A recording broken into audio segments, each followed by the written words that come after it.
Okay, as people come in, they can just grab their stuff. We're going to go ahead and start right on time, 1 minute late, because we've got a lot to cover today. So I like that, like, the guys are like front row, and the girls are all like... We know. Is it cold in here, by the way? Is it cold? No. I can turn on the heater. Okay, let me know if it gets cold. This room's really weird because it's this outside of my house, so it gets really hot and really cold fast. So let me know as we need to adjust. Welcome to Literary Analysis, you guys. Yay! I am so excited. I have literally been dreaming of teaching this class for years and years and years. This is my favorite kind of English course that I ever took in college, hands down. And I was like, why do people not always just teach it like this? Because this is so much better than doing like a whole bunch of grammar and a whole bunch of, you know, read the essay and then write about, answer questions, that kind of stuff. You will be utilizing those skills in this class, but in a much more fun and interesting way. Okay? So most of what you'll be doing in here will be reading, and we will talk about that a little bit more. So let's dive in. We're calling this week Fire Hose Week. Most weeks we'll have class discussions where you will come prepared to talk about things, and you won't have to just listen to me the whole time. Unfortunately, this week you don't have anything prepared, and I have a lot of information to give you. So bear with me this 1 week, and I've got a cold, so my voice is especially annoying to listen to. But bear with me this week, and I promise it won't always look like Miss Holly talking for an hour, okay?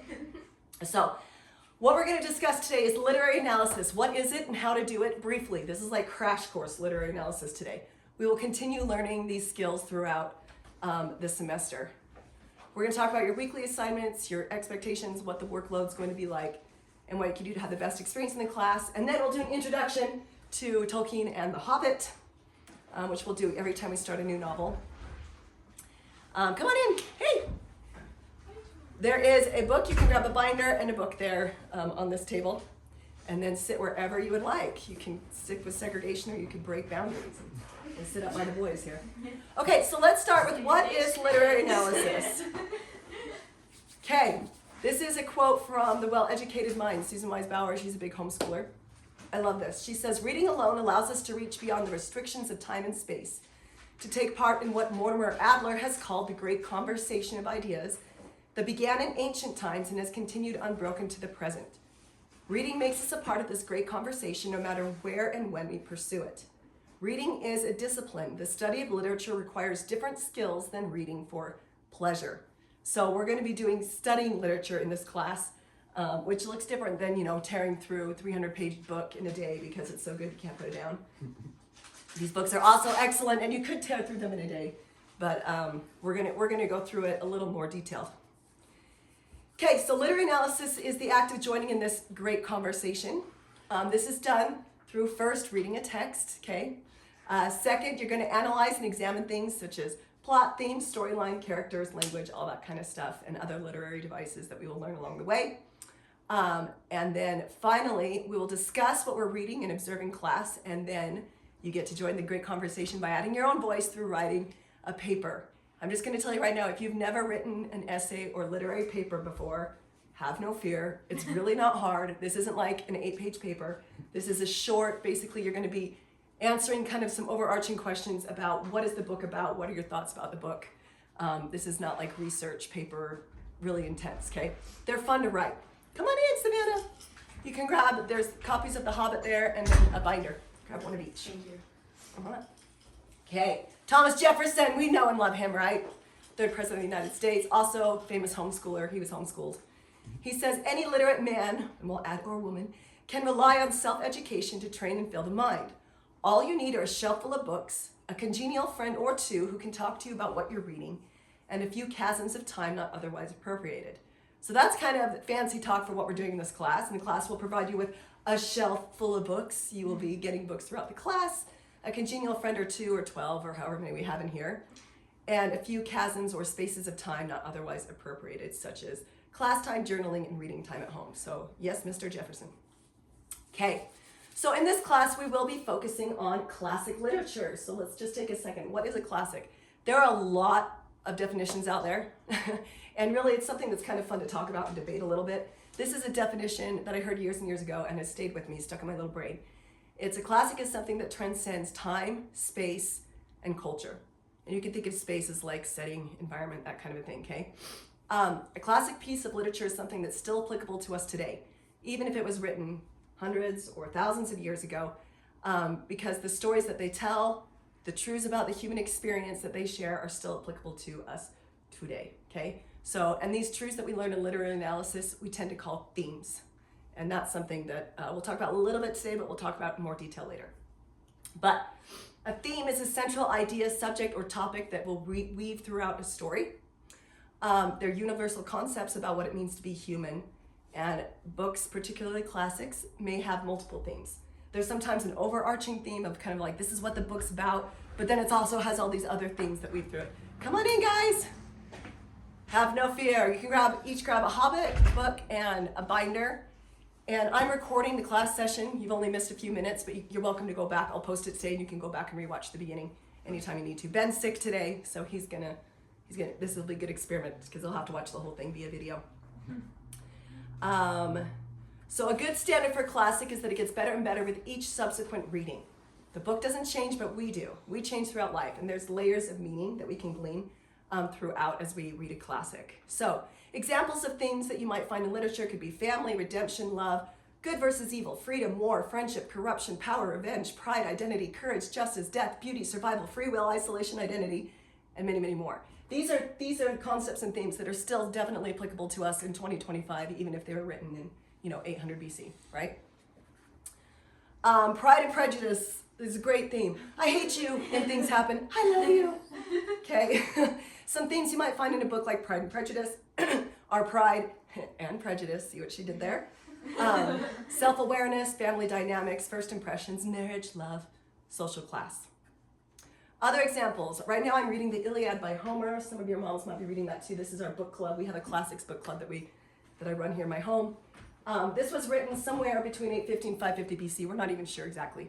By Homer, who also wrote the Odyssey. The Odyssey is more familiar to most of us. Odysseus and like Medusa and the Cyclops, all that kind of stuff. We're more familiar with the Odyssey. The Iliad is what happens before the Odyssey. It's still part of the Trojan War. And this features Achilles' story, among others, who, with the ankle, the heel, Achilles' heel.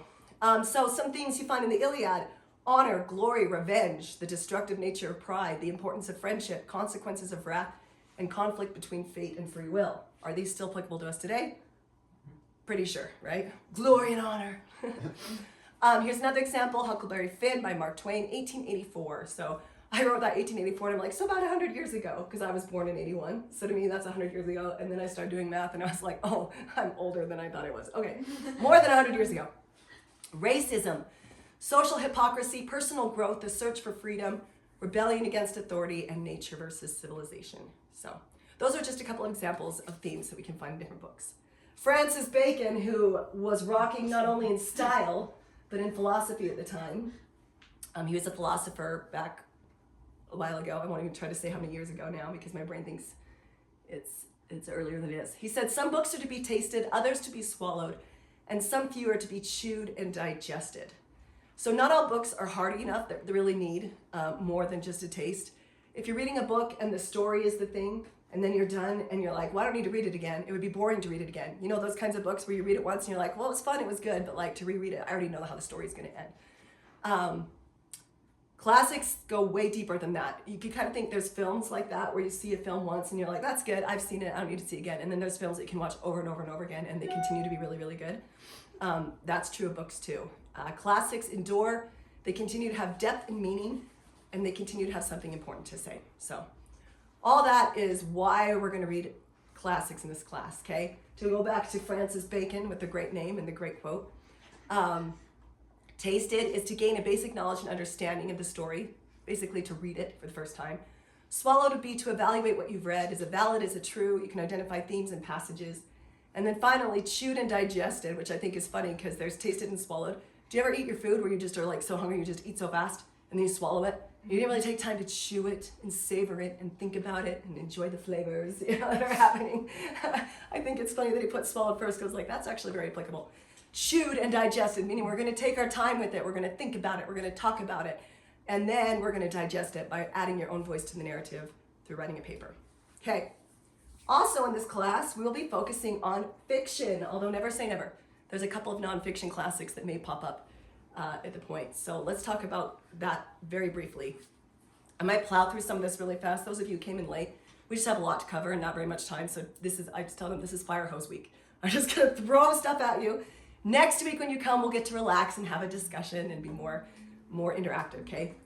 I think you guys are smart enough to know nonfiction, okay? It's factual story based on real people, places, and events, based on expertise and experience. So like self-help biography and autobiography, although I have to laugh. I know a lot of autobiographies that use fiction heavily.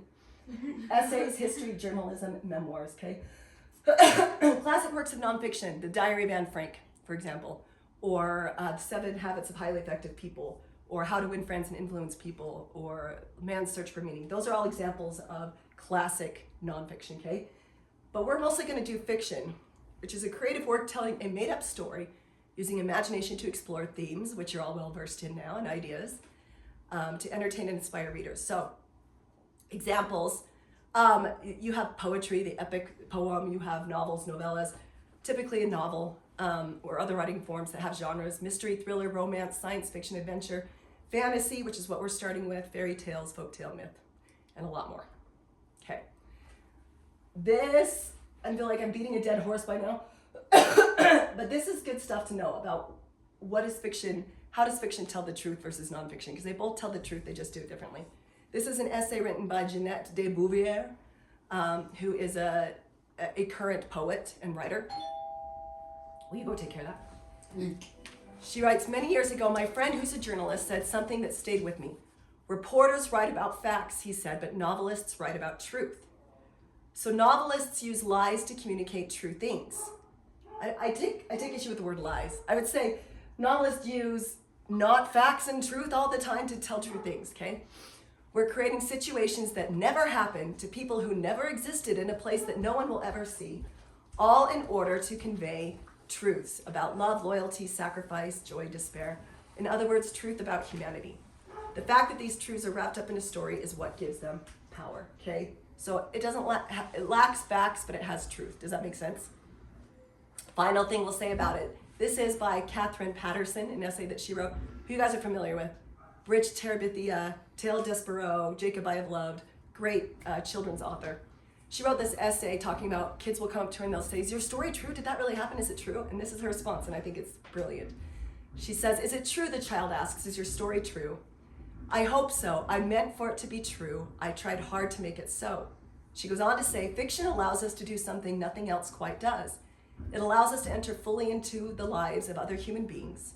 We're allowed to eavesdrop on their soul. The true ones will haunt us for the rest of our days, for in such writing we recognize ourselves with a shudder or a laugh, sometimes quite wonderfully with both. The meaning of the book is the one that you decide it means for you. All of us know books that have profoundly changed us, but it's because we chose to be changed. And that's kind of the essence of the papers that you'll be writing, is what is this book about? What does it mean to you? And even how has it changed you, if it has, okay? So how do we do it now? Let's dive in. What does literary analysis look like? This is going to be a very crash course. We will continue to talk about this throughout, but just so you know what you're doing this week when you go home. This is something that like English nerds would look at this and laugh, and other people would be like, I don't get it. So it's okay. We'll walk through it. The literary devices window. He says, excuse me, I ordered a metaphor, but I got a simile instead. See, it's funny. And by the end of the course, you'll know why it's funny. It's funny because if you don't know, a metaphor and a simile are both things that compare two unlike things. But a metaphor compares them directly, and a simile uses words like and as, okay? She was as beautiful as a butterfly would be a simile, but she was a beautiful butterfly would be a metaphor. Does that make sense? So they're very, very similar, but different. And then they say, sorry, we're busy as bees, answering with a simile. Ha ha ha, it's so funny. And then down here, they were out of cliches, which a cliche is just an expression that gets overused so much it kind of loses meaning, like the grass is greener on the other side, or as blue as the sky, or that kind of thing, okay? Ha ha ha. Someday it'll be funny, okay? By the end of this class, it'll be funny. All right. So let's go back to Susan Weisbauer's 6 Steps to Reading a Classic. We're going to go through, she's outlined some really helpful ideas. We're doing kind of a modified version of this for our group, okay? And I'm going to post a video. I will also post the slideshow to this. Will that be helpful? So you guys, I know I see you, this doesn't always show up great. And we're going fast, so you can go back and read through. So here's what she suggests, and we'll talk about exactly how we're going to apply that in this class. Number 1 is first read through, okay? When you first read through a book, you don't need to worry about grasping every point, every concept, every idea. The secret to reading a classic is to just get through it. Just keep reading, okay? You can't get it all the first time through, so don't worry about it. It's like your handshake with the author. Nice to meet you. I don't know much about you, but this is our first introduction, okay? Second, and I'm gonna hit this one so hard that by the end of the class, if you are not convinced that writing in your book is the best thing you can do to read, you will be, okay? If you've never written in a book before, you're about to change your whole life, okay? Write in your books, underline, jot notes in the margin, turn down the corners of your pages. This is how you make a book permanently your own. Buy your own books and write in them. That's why I insisted. A lot of your moms are like, oh, we already have The Hobbit at home. We don't need it. Or, oh, my kids can just share a copy. And I was like, no, they can't. Mm-hmm. It is important to me that you have your own book and that you make it your own, okay? To truly read a classic book is to have a conversation with the author, and that is done best through writing. Number 3 is to get your bearings before you begin. Read the title page, the blurb on the back of the book, the cover, the table of contents. There's kind of a cultural thing in our society these days of, oh, spoiler alert, don't tell me what's going to happen, la la la, spoiler, spoiler. There's no such things as spoilers in classics. In fact, most of the classics that we will address, even if you have never read them, you generally have some idea about what's in this. If you've never read or watched the movie of The Hobbit, you probably know there's a hobbit, you probably know there's a dragon and a wizard and those kinds of things. So don't worry about spoiling it. And then read the preface of the book, the little blurb in the front of the book. This is my recommendation, not hers, but I feel strong about this. If it has been written by the author. If not, you can skim it. If it grabs your attention, great. If not, just let it go. Because half the time what happens is someone writes a great classic and then 200 years later, some academic professor in some corner of some university writes some long, wordy piece using all of the biggest words in their vocabulary to try to sound more like an intellectual than to help you much with the book. So if it's written by the author, definitely read it. If not, sometimes there's well-written ones. Sometimes it's just really highfalutin English major snobbery, and I've seen that a lot. So here's an example of a good one to read, okay? This is Howard Pyle, who, among many others, wrote a version of King Arthur. We don't have one author of King Arthur because, it's a legend. It's been passed down. But he wrote one, and this is what it says in the front of his foreword. After several years of contemplation and of thought upon the matter herein contained, it has at least come about by the grace of God that I have been able to write this work with such pleasure of spirit that, if it gives you but a part of the joy it hath afforded me, I shall be very well content with what I have done. That's his conclusion in a foreword that's just basically 6, 7, 8 paragraphs of him saying how delightful it was to write down this work and how much he adores King Arthur and how much those stories have affected him. And I was more engaged. I knew that I was going to read this story by someone who really, really loved it and took their time with it. And so anyway, that's what I'll say about forewords. Let's move on. Number 4, don't take extensive notes on your first reading. It'll bog you down, okay? It's better to write a short summary for each chapter and then simply write a star, turn down a page, check mark, underline. We'll talk about different ways you can mark your books in a minute, okay? The biggest point is get through the book. That's number 1, okay? After that, we'll go through and we'll analyze, and we'll be doing that in class, and we'll talk about that more in a minute. Number 5, as you read, use a journal to jot down questions, ideas, or thoughts that come to mind, sort of. We're doing it a little differently. This is my note, I'd recommend jotting down any thoughts or questions or ideas that you get while reading directly in the margin of your books, okay? Just don't even touch your binder until you're done with your reading for the week, okay? And I'm gonna go through all that in a second. Write it down as you're reading, stay in your book. We'll also have time for journaling following each of our class discussions, which we'll talk about too. Finally, when you've finished reading, then go back and assemble your sentences into an outline. This is something you'll be doing kind of part of your weekly work. If you read a book like, one of the books we're gonna read is The Count of Monte Cristo. I think it's 76 chapters. They're short. Have no fear, they're short. This is the abridged version, but if you try to sit down and write out 76 chapter summaries, you're gonna be hitting your head against a wall. Don't do that to yourself, okay? So we're gonna keep up with it on a weekly basis, and we'll talk about that too. Okay, so this is how it's gonna look in our class. You'll have weekly reading assignments, and you'll read with a pencil in hand, okay? You will write short chapter summaries once you're done reading, and I'm gonna dissect these more in a minute. You're gonna record 3 to 5 favorite quotes in your journal from each week of your reading. You'll come to class prepared, having read, recorded chapter summaries and your quotes, and participate in our class discussions. And then you'll have a chance to journal at the end of the class to write down your thoughts.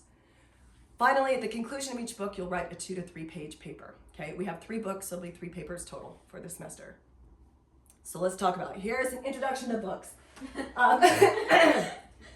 Yeah, let's just talk about the elephant in the room. So, your books, you may notice on your binder, it's not so bad. It's like a little crescent moon happening. This is actually an excellent picture for the front. I chose this edition specifically because of what's inside of it. It's got the best content, hands down, of any paperback Frankenstein out there. That being said, when I bought my copy 20 years ago, it kind of looked like how it looks on your binder. They've since revised it and zoomed out more, so you know it's a full moon now. So I didn't think much of it, but my daughter was horrified every time she saw it sitting out. So I will have stickers. You can sticker up his little bottom if that is a problem for you, okay? Or not.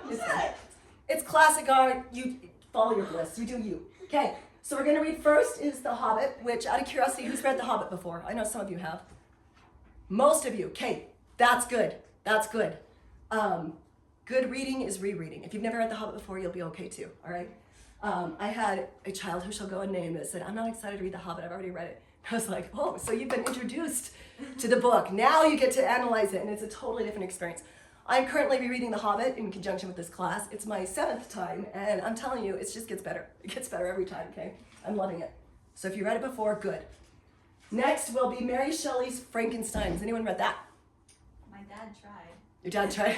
It was hard. I also tried. It was hard. It's hard? I also tried at one point. Okay, so you tried, we haven't made it through. We're gonna make it through in this class. It's gonna be very digestible. We're gonna break it down into chunks. Version we're reading like newer language.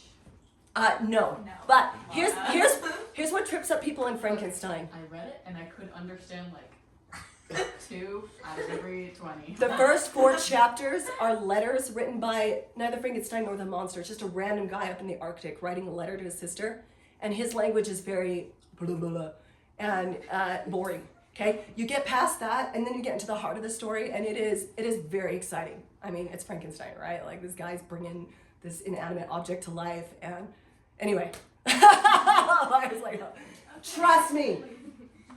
Top 10 books I've ever read, and I've read a lot of books. We will get through it together, and it'll be amazing. Finally, we have The Count of Monte Cristo. Anyone read that? We're familiar with that one? I watched the movie. Good, I good. read like a kid's version of it when I was like 8. Did you? Good. Okay. Anything that you've read, any introduction you've had will help you as you read the book. Like I said, we are not reading. I even brought it out. We're not reading this one, guys. Have no fear. No. This is like the 1,200-page version. Have you read that one as well? We have not. I have not read the full version. No, I haven't. I've read abridged, but I haven't read the full one of that one. People have mixed feelings about abridged books. I know some people are purists and say never, never, never.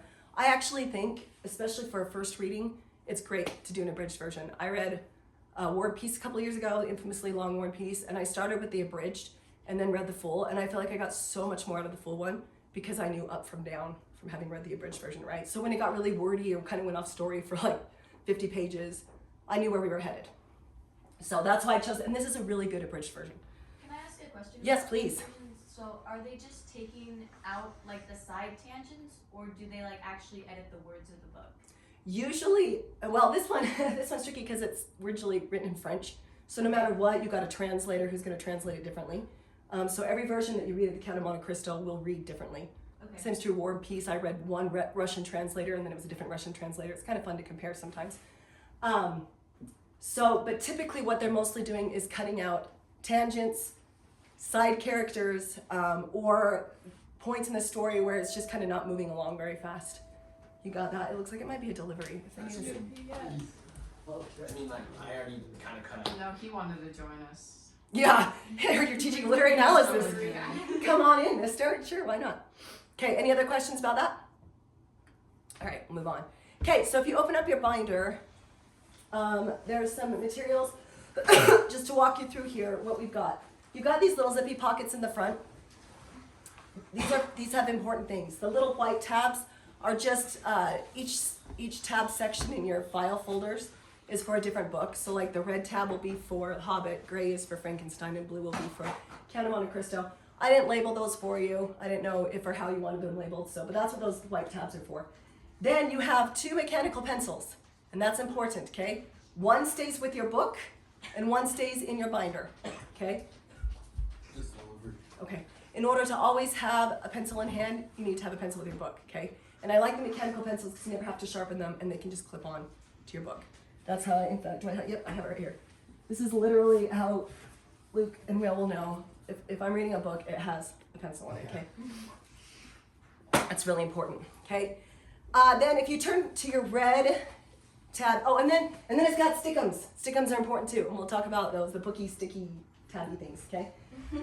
If you flip open your red tabs, you're gonna find there's some worksheets in here.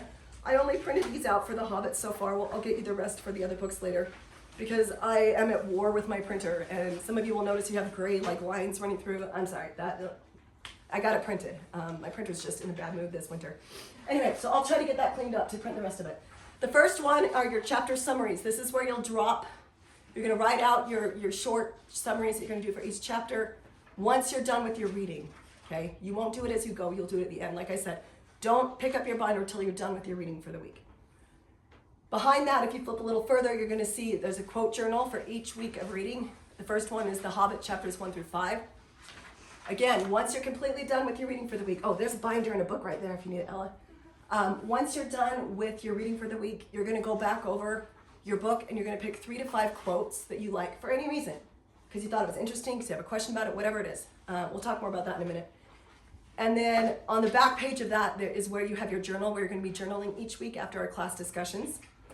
And then finally, when you're done with your literary analysis papers, we're gonna hole punch it and we're gonna put it in the back of that section. So when you're done, you're gonna have this lovely analysis that has your chapter summaries, all of your favorite quotes, journaling from our class, and your literary analysis paper. If you go to college and you go in and they're like, we're gonna read and write a paper on Frankenstein, you're gonna be like, oh my gosh, I can do this tomorrow, I'm ready. Anyway, so let's talk about that. First of all, most important thing you'll do in this class are your weekly reading assignments, okay?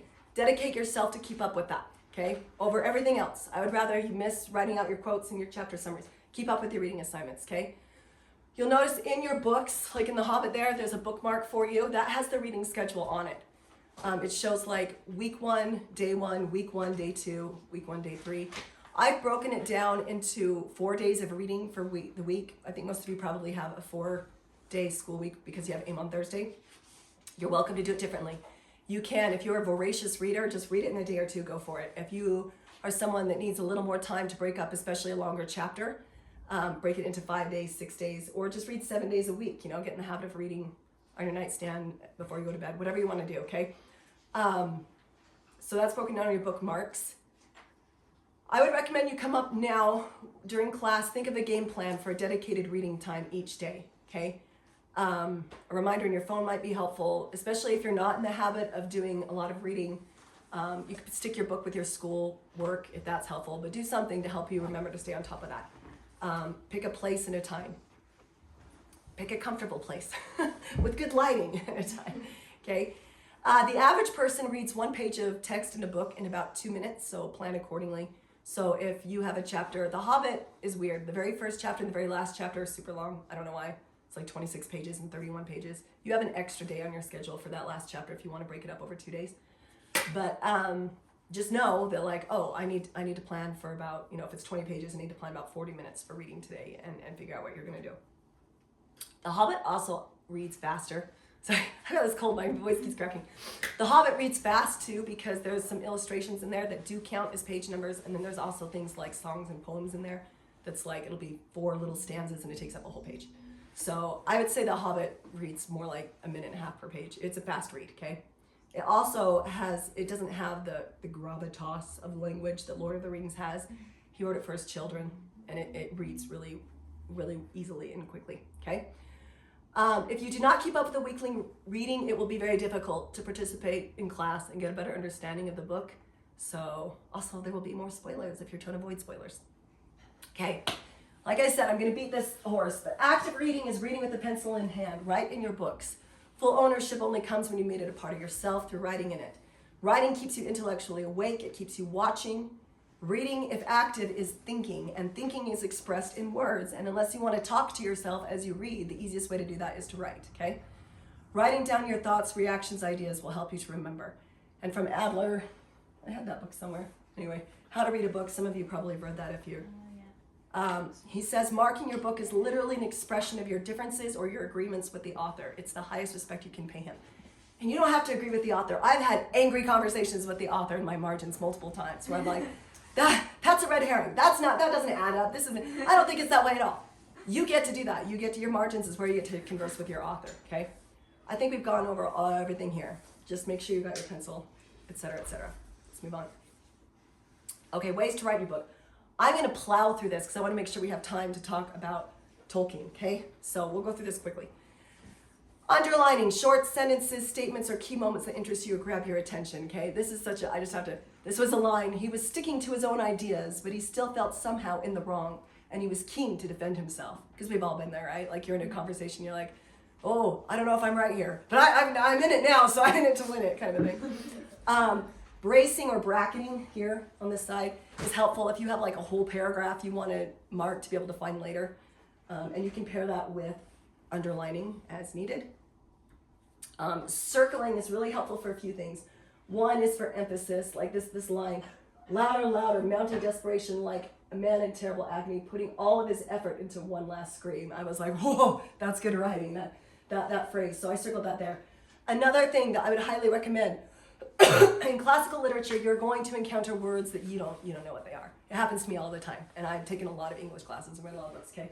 So whenever you find a word you don't know, circle it and try to find the definition. If you don't, the 1823 Webster's Dictionary, I have the actual dictionary, it's huge.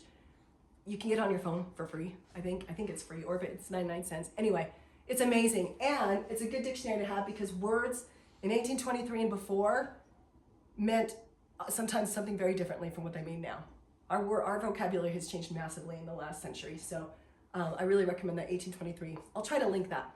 I was just going to Or 1828. the first couple pages of Frankenstein. Yeah. It's all circles. When we get to Frankenstein, just plow through those first 4 chapters. That's what I would say.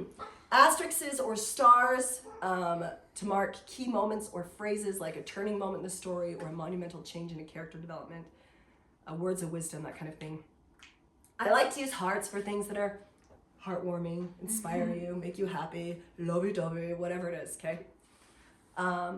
Cross-referencing is really, really helpful, and we will do some cross-referencing in this class. I will help you as we go. Sometimes there'll be a question that you have or a part of a story that is kind of vague, and then it'll circle back to it 20, 30, 40 pages later, okay? This, for example, this is from War and Peace. This was Prince Andre and the oak tree, and what happened is he saw an oak tree, he was observing his life, and he saw this oak tree that's dead and dying, and he kind of compared his life to that, like my life's over, blah, blah, blah. He's a young guy, but he's super depressed, okay? My life's over, I'm like the dead oak tree. And then he goes and he travels, he meets a beautiful, lively girl, kind of falls in love, and as he's coming back, that dead oak tree is blooming, okay? It's starting to bloom. So it's this full circle story with the oak tree, so I wanted to make sure that I cross-referenced it because those stories were like 40 pages apart, but it told the full, okay? So cross-referencing is really helpful. When you cross-reference both pages. Does that make sense? So if you're on 72 and you're cross-referencing to 35, put page 72 on page 35, and then put page 35 on page 72. Okay, all right, let's move on. Show emotion. If it makes you laugh, put a smiley. If it makes you sad, put a frowny. If it makes you angry, be like, angry face. Do whatever you want. If you're an artist, if I was an artist, I would have drawn the oak tree in my thing, but show your emotion in your book. Numbering's really helpful. It indicates sequence or points of the plot made by the author. Sometimes the author will be like, well, first, da-da-da-da-da-da, and then like 2 pages later, second, da-da-da-da-da-da. So it's just helpful for your mind to go, where were those key points happening? And then finally, most importantly, I think journal in the margins. Have a conversation with the author in the margins of your book. Reminds me of, or I agree, me too, or I disagree.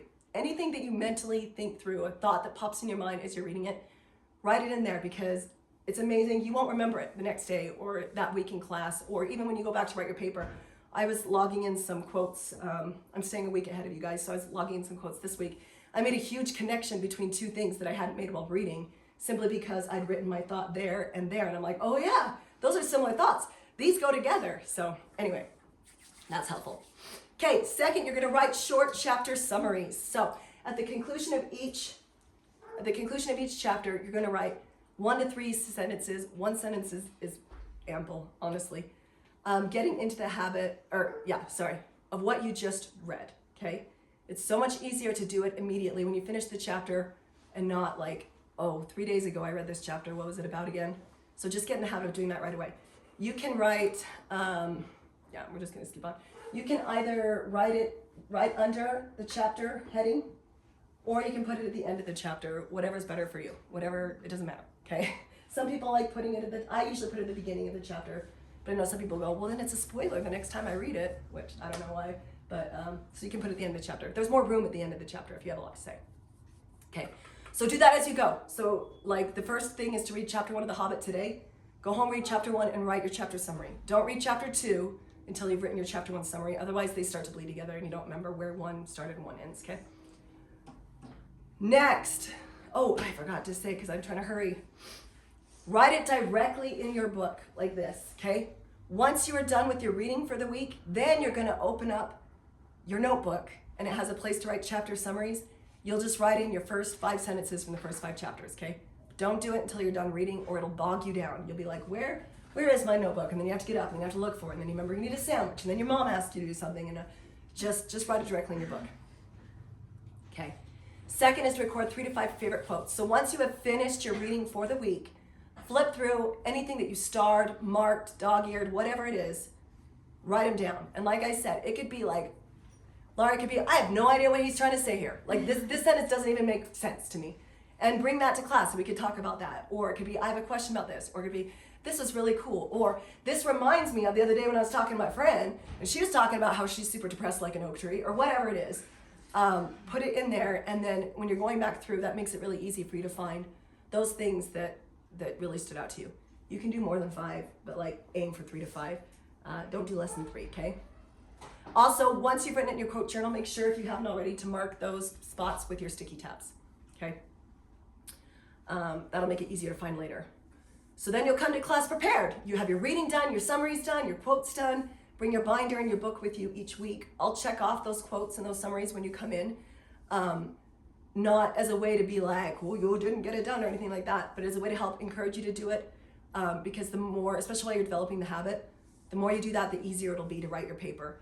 The whole reason I'm having you do this is not, I don't do tedium. I don't do exercises for it. You should probably know. I hate stupid rules and I hate when people ask you to do things that have no purpose. I do this because if you do those 2 things, writing the paper will be a breeze. If you don't, you're staring at a big empty blank book and you're like, oh, I remember there was a quote in there somewhere, and I'm speaking from experience here. Somewhere in this 400-page book, there was a quote I really liked. I have no idea where it is, and now you have to dig through at 4 a.m. while you're writing your paper. Hopefully not, but in college that was me, okay? Trying to find a quote. So if you do that, it makes writing your paper, it's a snap, okay? If you have to miss class for any reason, we're recording, be sure to watch the video. I will post the video with the slides. I think I can double in the same thing, okay? Ben is sick today, so he's not here. We're also missing a couple more kids. I imagine we have some sickness today, so just know that will also be available to you. Okay, finally, at the end of our class periods, you'll be able to journal down your thoughts about what you have learned. If you have to leave early, you'll just do that as homework, okay? So no problem, but try to get it done tonight because if you wait a day or 2, you're not gonna remember as much. Writing down your thoughts after the class, we'll have some aha moments, we'll talk about quotes. You'll start making more connections if you write that down right then. Again, when you write your paper, super easy, okay? Let's see. And then finally, writing your literary analysis paper at the conclusion of each book, 2 to 3 page paper. What'll happen is you won't have any other homework that week. There'll be no other reading assignments. We'll have class on Tuesday. You'll go home, you'll write a rough draft, which we'll talk a lot more about this later. I'll have an outline for you. It makes it really easy. It's basically quote, thoughts about that quote. Quote, thoughts about that quote. Here's my thesis statement.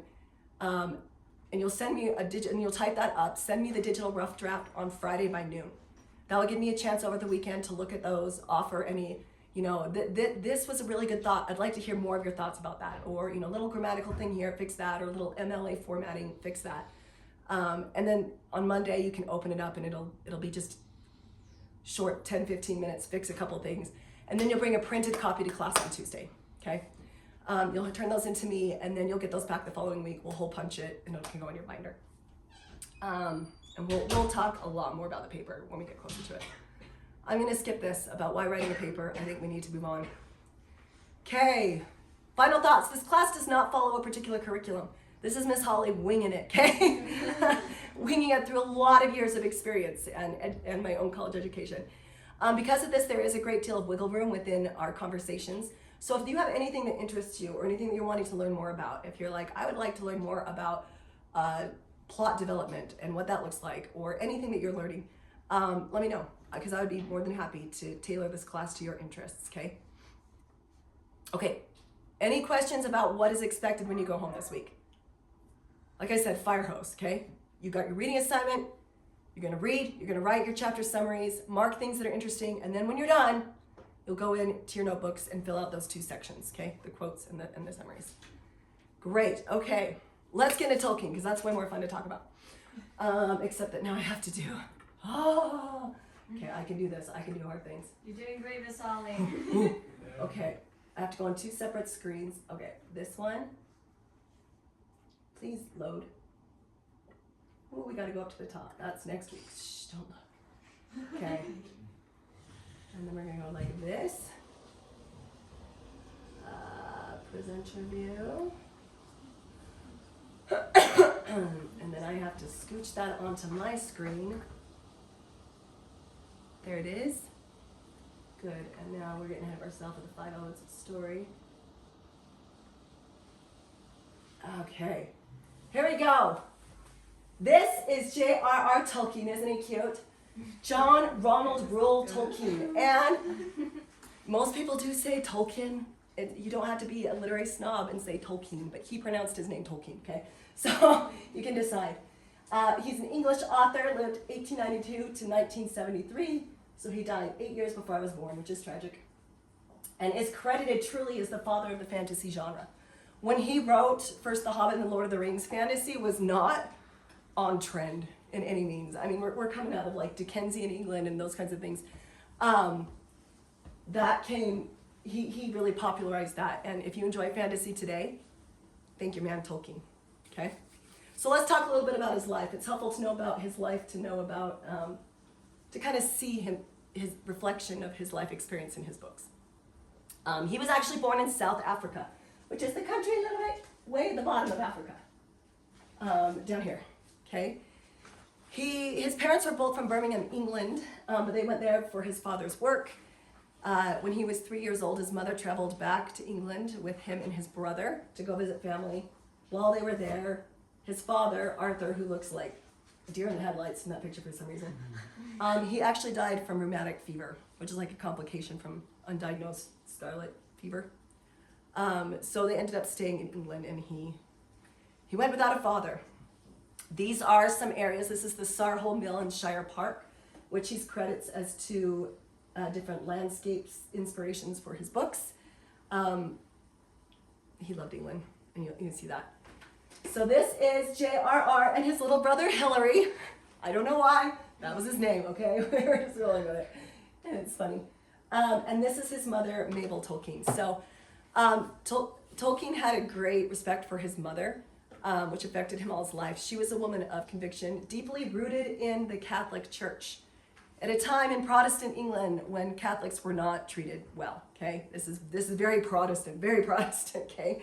Tolkien remained a faithful member of the Catholic Church all of his life, and if you read his books, they're filled with Catholic symbolism, particularly Lord of the Rings. I think he pushed a lot harder in that for things like the lambus bread, which represents the sacrament, and Gandalf the Grey becoming Gandalf the White, those kinds of things. But you will see little hints of that in The Hobbit as well. Tolkien's mother read to him, aren't we glad? And he was especially fond of fairy tales. And Andrew Lang's Red Fairy book, which ends with the story of Sigurd, which comes from the Volsung sagas. Okay, if we have time at the end of class, I'm going to show you a video about this, because it's really interesting. This story came from Norse mythology, kind of similar, well, from the Danes, like Beowulf kind of came from a similar place, which is another story, which, oh my gosh, if we ever had a chance to do Beowulf in here, we should do it. So it could be compared kind of to England's King Arthur. It's the story of a great warrior who encounters dwarves, magic rings, treasure, and a dragon named Fafnir. It's easy to see how the stories of his childhood stayed with him and affected his writing. Okay. Tolkien also had an early interest in language. He made up his own language with his cousin Mary when he was like in elementary school. So if you haven't made up your own language yet, come on guys, what are you doing with your life? He himself mastered Old Norse, Lithuanian, Finnish, Latin, French, German, Ancient Greek, and Old English, which is so different from the English that we speak now, which you will know if we read Beowulf. For his literary works, he invented 3 Elvish languages, a dwarf language, a dark language, spoken by Sauron, and 3 written languages. He also, just for fun, invented a sign language for the dwarves, as their forges were too loud for spoken communication. So they had to be able to, sign to each other while they were down there. So these are some examples of some of the languages that he came up with. The language, this is from the film. This is very accurate. This is from the dark language, and that's how he would have written it. Here's some more examples of some languages. So a couple of dwarf and a couple of elf languages that he had. This is just interesting to me. So his mother, when he was 12 years old, Tolkien's mother died from type 1 diabetes. She was 34 years old. Obviously, we have a tie with type 1. Good news is she died before insulin was invented, about 17 years before insulin was invented, actually, which is tragic. So just for your own history, this is Frederick Banting, who is the Canadian doctor who led the team that invented insulin 17 years later. And this is such a cool picture. This is the real picture of in the hospital when they were administering insulin. All these kids were dying. They were unconscious in a diabetic coma, and their families were with them just watching them die. They went out around and then started to administer insulin, and these kids started waking up. Like before the last one had a shot, kids were waking up and would go on to live. So anyway, pretty miraculous, but she missed it by 17 years. Tolkien's mother named a Catholic priest. Father Francis Morgan is the guardian. Father Francis paid their aunt to take care of the boys. Unfortunately, their aunt was like the epitome of the wicked stepmother, wicked aunt. She was really unaffectionate and unkind to the boys. And one day the boys came home from school and discovered that she had burned all of their mother's things, including letters. It was very tragic. So after this happened, Tolkien received a scholarship to King Edward's College. So Father Francis sent Tolkien and eventually Hilary when he got old enough to go there to get them kind of out of that situation. While there at King Edward's School, Tolkien formed a close circle of friends who named themselves the Tea Club and Barovian Society, or the TCBS, okay? This was a group that would hold secret meetings and tea parties in local bookstores and at the school library. Doesn't that sound like teenage boys? Let us have tea at the local library. Different time, different culture, okay? They challenged each other to greatness and became close and fast friends. Friendship's a big theme in all of Tolkien's books, and you can imagine how a boy who was orphaned at such a young age came to see friends as another form of family. Then came the girl, okay? Tolkien and Edith Bratt, with 2 T's, met while at the boarding house where he lived in Birmingham. Edith, like Tolkien, was an orphan. The two formed a bond and quickly fell in love. It was considered a bad match because, first of all, Tolkien was Catholic and she was Protestant. That was a big deal back then. And then the other thing, scandal of all scandals, she was 3 years his senior, which makes me laugh because my husband's 2 years younger than me.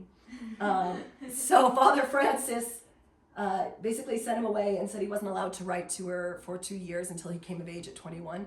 And so he went away. They didn't talk or write or anything for 2 years. Then he turned 21 and promptly proposed and they got married. So Father Francis couldn't keep that love at bay. Shortly after they got married, Tolkien got called into trench warfare. And if you know anything about trench warfare in World War I, I'm sure Sterling could tell us a lot about it. It was horrific. This is the mustard gas, and this is the hand-to-hand combat. It was really intense. So as you can imagine, Tolkien was deeply affected by this time, and you can see that reflected in the battles in his stories. There's a big battle in The Hobbit, and like 8 big battles in Lord of the Rings. Okay. Tolkien fought in the Battle of Somme, S-O-M-M-E. It was estimated that in that battle, over 400, and this is a picture from that battle, over 400,000 British soldiers were killed, including 2 of Tolkien's closest friends from the TCBS. So he lost 2 of his childhood friends from his boarding school days. When the war ended, Tolkien went on to become a professor of Anglo-Saxon, which, we need to talk about Anglo-Saxon history, but we'll get to that another week, at Oxford University. It was there that he would make close friendships with other professors of literature, including Matthew Green, who I'm sure some of you on your bookshelves have Matthew Green's version of Robin Hood, King Arthur, Norse mythology, Greek mythology. He was very much into that. And then even more so, his dear friend, who's up here in the top corner with the glasses, C.S. Lewis, who wrote, of course, Chronicles of Narnia, among others. They would meet together at a local pub called the Eagle, where they would drink, smoke a pipe, sounds like a Hobbit, and discuss literature, including their own writings. They famously named their group the Inklings, I-N-K, Inklings, which is a word that means a slight knowledge, a suspicion, or a hint. And we need to highlight a little bit more the relationship between Tolkien and C.S. Lewis, because truly without Tolkien, you don't have C.S. Lewis and Chronicles of Narnia. And without C.S. Lewis, you don't have Tolkien, especially Lord of the Rings. Those two encouraged each other and wrote their books together and really bounced their ideas off of each other. In fact, Tolkien got really bogged down writing the first Lord of the Rings book. It took him a long time. Came out 17 years after The Hobbit. And he was ready to give up on the project. And C.S. Lewis was like, no, you got to keep going, so we have each to thank. But this is an interesting story. When they first met, and I share this just as a way to maybe help you understand some of, when you read their work, some of their background. When they first met, Tolkien was, of course, Catholic. C.S. Lewis was actually a stout atheist. And this comes from this book, A Hobbit, a Wardrobe, and a Great War. It's a really interesting book if you ever get around to it. But this is an interesting story. It says, there's a famous late-night debate between C.S. Lewis and Tolkien in September 1931. Their exchange and encounter between intensely creative minds over the meaning of Christianity should be ranked as one of the most transformative conversations of the 20th century. For all their mutual interests in literature, the two men could not agree on the nature of myth and its relationship to God. To Lewis, myths might be beautiful, they might charm our imagination, but they were lies, inventions that contain no objective truth about the world. Tolkien's view was exactly the opposite. Myths did not originate with man, but with God. They are his means of communicating at least a portion of his truth to the world and to different generations. Because men and women come from God, Tolkien argued, their highest ideals and longings come from him as well. It is not only man's abstract reasoning, but also his imaginative inventions that find their origin in God. Do you mean, Lewis asked, that the story of Christ is simply a true myth, a myth that works on us in the same way as the others, but a myth that has actually happened? In that case, I begin to understand. Years later, Lewis explained that his understanding of the nature of myth was crucial to his conversion and cited this conversation that they had. So you don't have to read Tolkien or Lewis through a Christian lens. You don't. There's so much to be gained in so many perspectives. But understanding both of them, their perception of the world through Christianity, and even more so in some ways through mythology, will help you understand their book a lot. Their books are full of mythology and comes back to that. So I don't share that to say that's the way that it needs to be read by everyone. I just say you'll understand the book a little bit better, or at least where they're coming from and some of the things that they wrote. Tolkien had 4 children, Christopher, Priscilla, Michael, and John. He loved to tell them stories. He actually wrote The Hobbit for them. And he wrote letters to them from Saint Nick each Christmas, which would tell of his adventures in the North Pole, including dwarves, elves, and a troublesome polar bear who never fails to cause problems. These letters can be found in a really delightful book called Letters from Father of Christmas. Have any of you ever read this before? I know my kids have. They are so funny. This up here, these are Tolkien's own drawings, by the way, that he did. This one up here is the polar bear fighting the goblins. It's very much Santa Claus meets Lord of the Rings, and they're hilarious. And the polar bear is so troublesome. Anyway, The Hobbit, the original edition of The Hobbit, was published in 1937. Okay, this is a great story about The Hobbit. In 1936, Tolkien sat in his office during winter break working on grading some papers. As you can imagine, it was laborious and boring to grade a whole bunch of college papers. But one submission had a blank sheet of paper, and on this sheet, he jotted down the famous opener, "In a hole in the ground, there lived a hobbit." Tolkien stared at this sentence that would become the opening line for his classic, The Hobbit, and found himself wondering what sort of a creature a hobbit might be. He wrote this book to read to his children and would go on to have it published to critical acclaim. And while he didn't intend for his illustrations that he drew to be part of the book, the publisher loved it, and so I chose the edition that we have has some of his illustrations in black and white, unfortunately. It's very expensive to get the colored version, but anyway, so that's a little bit about the Hobbit. So I think it's darling that he wrote, "In a hole in the ground there lived a hobbit," and he thought, I wonder what sort of creature a hobbit might be. And you see that in his book a lot, that he's kind of learning and discovering these characters along with you as he goes. Of course, he would go on to write Lord of the Rings a long time later. This is a fun look. Best-selling individual books of all time: the Bible, the Quran, the Little Red Book. So these are all religious and political books. Then we get to our first novel, Don Quixote, with 500 million. Then we get to another political book. Then we get to my man, Charles Dickens' Tale of Two Cities, 200 million.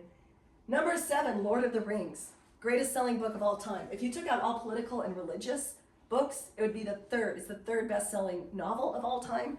And in fact, I was reading that Amazon customers at Amazon.com voted Lord of the Rings as the book of the millennium. Not the century, the millennium. Like, it's that highly rated. So he went on to do some good stuff. By the way, you see down number 11, Harry Potter and the Sorcerer's Stone. If you went down to like 13, 14, 15, you'd see The Hobbit. The Hobbit's sold over 100 million copies to date. So if that's the only thing he'd ever written, he would have done very well for himself. Okay, so he served in war, and then great injustice is then his oldest son, Christopher, served in World War II.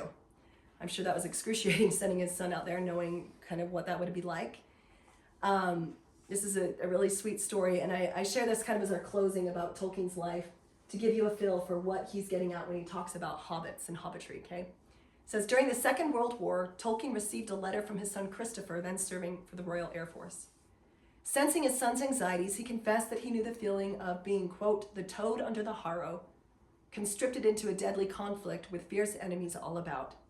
He wrote to his son, well, there you are, a hobbit amongst the Uruk-hai, which are like the orcs, right? Keep up your hobbitry in heart and think that all stories feel like that when you are in them. You are inside a very great story. So sweet story about him and his son. And next week, we're gonna get into The Hobbit and talk about the hero's journey and how it follows that. And it's really, really fun. Okay, last few minutes that we have here, we're gonna go into The Hobbit, an introduction to the novel. Get you set up. Okay, so as he said, The Hobbit was written for his children, which helps because the language is easier and it's a faster read. That being said, C.S. Lewis famously wrote, a children's story that can only be enjoyed by children is not a good children's story in the slightest. So a children's story that's good can be enjoyed by all ages. If The Hobbit's the last thing I read before I die at 100, I'll be happy. Joseph Pierce, who's written a lot of things he's written biography about Tolkien and analyzed a lot of his literature. He wrote this, great children's literature always has a deep level of meaning. The Hobbit is a pilgrimage of grace, in which its protagonist, Bilbo Baggins, becomes grown up in the most important sense, which is the growth in wisdom and virtue. Thus, The Hobbit illustrates the priceless truth that we only become wise men when we realize that we are pilgrims on a purposeful journey through life. In short, we are meant to see ourselves reflected in the character of Bilbo Baggins and our lives reflected in his journey from the Shire to the Lonely Mountain. Because really all of life is always a journey, right? We're all on a journey to learn and grow and adventure and become, and that is why The Hobbit makes such a great relatable story. In The Hobbit, you will see Tolkien's love for Anglo-Saxon and Northern culture in poetry, riddles, runes, and even the landscapes of his book. If we had another hour, we would talk all about the Anglo-Saxon culture and how it came into England.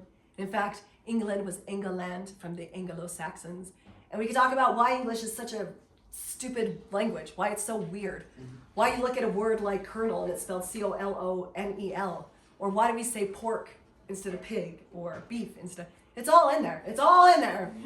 Maybe if we get time one week, we'll talk about that. It's kind of fun history.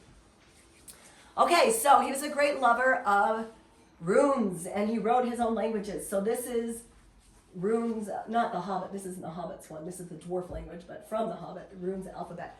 Open up your books right now, if you will, to page 1. Let's get you your book and your binder. And grab a pencil out of your binder, which could be your pencil clipped to your book from now on, but pull that out. And if you turn to page 1, it looks like this. It has some of these runes at the top. So you can take that. He starts out saying, this is a story of long ago, and this is Tolkien writing. This is the preface for his book. At that time, the language and letters were quite different from ours of today. If you need to go, you're fine. Okay. I can post this, and you're going to translate this, okay? But you can do that at home, okay? So he talks about that this is the dwarf language. So he says, runes were old letters originally used for cutting or scratching on wood, stone, or metal, and were so thin and angular. At the time of this tale, only the dwarves made regular use of them, especially for private or secret records. He also goes on to talk about that there are runes in Thor's map, which you can find on page 20 and 50. That's not the case in this book, but there is a copy of the map in the very, very front. So if you want to see, it's this one. Like the very front of your book has a copy of the map, and you can see that there's these dwarf runes and things. And they'll talk about this map in this story.